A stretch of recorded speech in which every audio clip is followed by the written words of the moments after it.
Mekar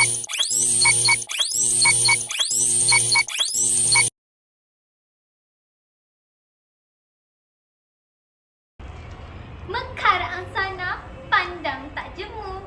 Bunganya luruh ke dalam ragam. Buku laksana, lautan ilmu.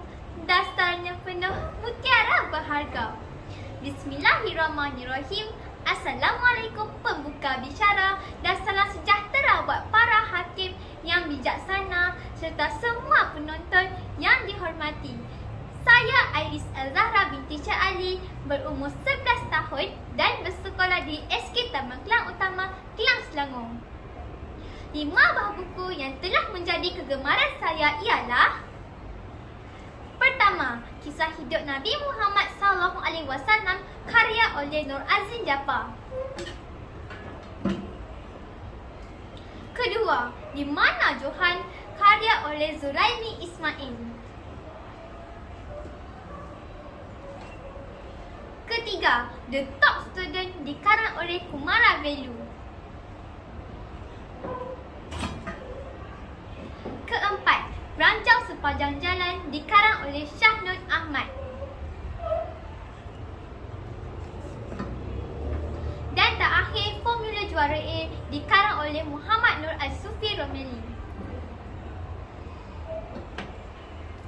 Baik, hari ini saya ingin kongsikan esensi sebuah buku yang berjudul Kisah Hidup Nabi Muhammad SAW karya oleh Nur Azlin Jaafar.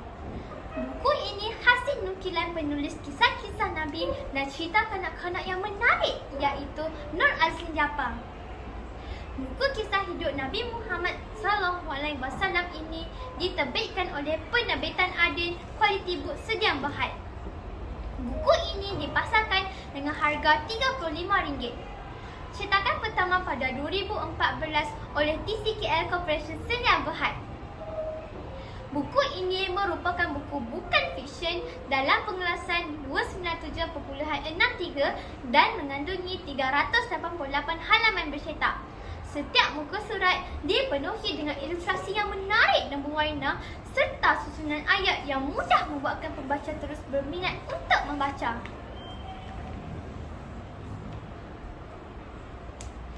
Buku ini mengisahkan perjuangan Nabi Muhammad SAW, Rasul terakhir pembawa rahmat dan penunjuk kebenaran kepada umat manusia di seluruh dunia, bermula dari episod sebelum kelahiran sehinggalah kewafatan baginda.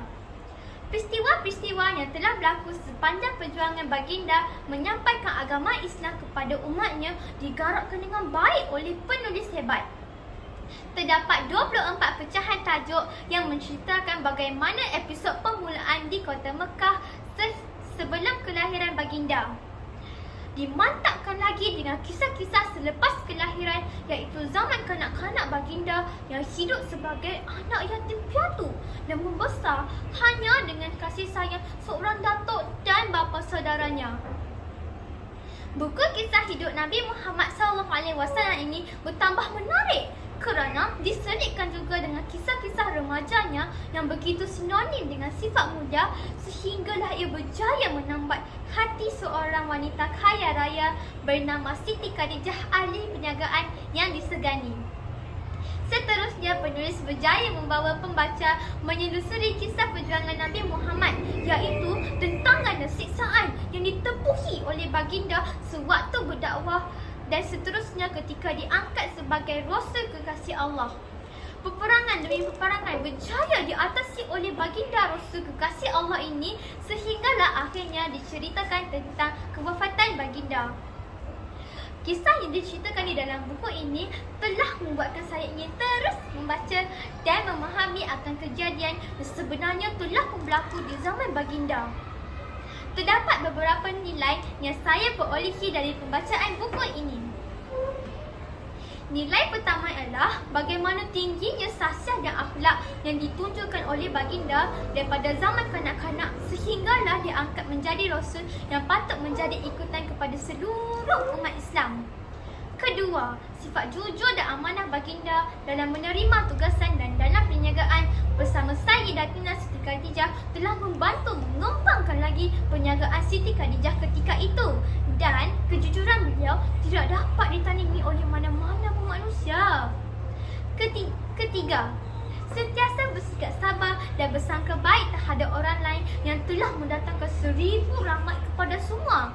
Dalam apa jua situasi yang dilalui, baginda tetap tenang dan bersabar dalam menerima ujian dengan redha.